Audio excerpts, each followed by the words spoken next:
Chris Webber back here on the Rich Eisen Show. How are you, C-Web? Hey, I'm doing good. How you doing, Rich? I am doing fine. What was the best team you saw this weekend, Chris? Wow, that's a tough one. Well, I think one of the toughest teams I saw was Wichita State. I think they played pretty well, but I thought Duke. I don't know how good that team is, but I think they're young and can be inconsistent. But I saw some tricks that Coach K pulled out, some adjustments during games, and of course, I'm not surprised. He's one of the greatest coaches ever that we've seen, but he knows how to hide weaknesses of his team, and he talked about how young they are, and they're young, but they were tough this weekend. Really liked that team. Did you sit there at any point, look at Coach K and go, well, this guy's been around so long, he game planned against me? Did you ever think that, Chris? Not only that, I got to talk to him before the game, and you know what's great about it, whether it's him, the coach from Notre Dame, so many coaches, is that Coach K actually came to my house, 17 years old, and recruited me. And this is before he won his first championship. And so it was really good. We have relationships as guys because we're all fans. I know you see the rivalries and guys definitely on the court, with competitors. You don't get nostalgic or anything like that. But, I root for him, as long as they don't play, my college team, of course. But, we have great relationships. And so, like I said, I wasn't surprised, but it was great seeing him. And I'm just surprised, he's just one of those guys. He looks the exact same. He does. I was more looking at his face like, man, how do you look the same? What are you putting on your face tonight? I need some of that. I'm here with Chris Webber here on the Rich Eisen Show. What was a Coach K living room pitch like back in the day? I actually talked to him, and I know he didn't remember, but I'm in the midst of doing some things right now, so I'm have these clear thoughts of what happened. And with Coach K, it was really cool because he actually, in flying back to Durham, he had if you remember the first little VHS tapes that you could actually put in, kind of like the DVD tape, the DVD film little compartments that we used to have. This Sure. is like when the beta or the first little VHS tapes. You front loaded and everything. I remember that. Sure, you front loaded. Yeah, exactly. And so I was amazed that one, he had like a portable one, but then he was actually showing me film and telling me, this is where you could fit in our offense. And out of all the coaches that recruited me, I was telling him the other day, he's the only one that actually took film and said, this is where we see you. It was amazing to see where I could play. And then after, it's amazing to see guys follow through on their promises, even if they aren't part of it. He's saying, I need a big guy to be able to do this. And so it was the Cherokee Parks and other guys that were versatile at that time that could fit in there, of course. But it was, he was a really good recruiter and even a better person, though, after he doesn't get you or even when he gets you. Well, you succeeded at both levels, Chris, and you played at a high level at both levels. I mean, you could go an entire NBA season and not see some of the finishes that we saw this weekend. I mean, an entirety from October to June. And you could just add it all up in terms of the crazy finishes. And what we saw in the last 4 days might outstrip them all. Why? Why are these college games either so close or so over the top in terms of the finishes you can't script them, and the pro game's different? Why? Well, I would say this. I would say that the pro game right now is really good because of the parity, and I think that, games matter now. It matters now if you win in March, because one game, as we saw with San Antonio, losing the last game of the season last year to New Orleans, that made them play a good Clippers team and lose in 7 games. So I think the NBA parity is closer, but I tell you what, this is what I love about college. One of the best players in the country, most exciting players in the country, Kahil Felder. 5'5", 5'6", goes to Oakland from Detroit. He played against Michigan State, and they almost beat Michigan State. Michigan State loses to a number 2 seed, even though they're probably one of the best coaches that ever coached this game by Coach Izzo. You see a young Duke team that struggle with a young team. You see what the Wichita State and others can do. I believe that there are many problems in college basketball. You could start with a litany of them, and, a lot of them is just the fault of today and just the temperament of society. But if you really look at it, one of the benefits amongst the many things that maybe weigh against it is the fact that I used to love Big East. You know, I used to love Big Monday, Syracuse Sure. and Georgetown. I used to love that. I used to love the Big Ten, Michigan State, Michigan, Iowa, you know, those games. But what I love now is that all my friends that went to the Florida A&Ms, that went to the Howards, that went to University of Detroit, that went to University of Cincinnati or University of Ohio, played in the MAC conference or things like that. Now you have just as an equal chance to win as the big universities because the best players in college usually leave after 2 years. And the ones that stay till seniors now have an impact. I saw that with Marshall Plumlee. If Duke didn't have Plumlee, the first or the second game, they wouldn't have won just because he's like, man, I'm not playing anymore after this year. I don't know where I'm going to be. I don't know what's going on. And his sense of urgency is not is much more ramped up than the cool freshman that might be nervous or the sophomore that's more worried about his Instagram page. And so now we see it's a little more parity. And I really like that, you know, you don't just cheer for the big, bad universities anymore. The smaller universities have a chance to win. And I really like seeing that. Yeah, Chris Webber joining me here on the Rich Eisen Show.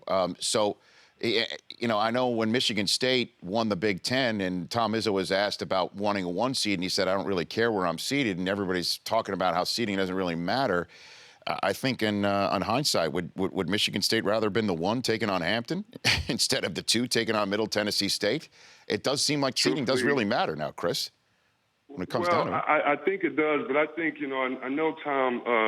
I know Tom really well, and I tell you what, I know he's one guy that really does believe that. He's mad that his team lost and didn't execute on that day. It could have been anyone that he played. Now, I agree. Of course, maybe you played, but I believe, yes, a 16 and a 15, but I believe a 16 and a 15, quite honestly, still are kind of the same in this tournament. But I believe that, you know, 13, 12 on up, it really is it's equal. And the fact that we give a lot of conferences so much respect just because of the tradition. And we're going to have to throw that out the window because guys get to transfer now. And, you know, now the guys that used to get – I used to play with so many guys that I thought were better across the country or I thought could be great pros, but they just didn't get the exposure or they played at a place that no one came. A lot of it was back then before social media and all this video was who knew you or who talked about you. And so there were a lot of good guys that got lost along the way. And I'm just happy now that it's about your game. And it ain't about what school you went to. It's not about how many students you have or how many alumni make over $1 billion from your school. It's about today, can you ball and can you tie up your shoes?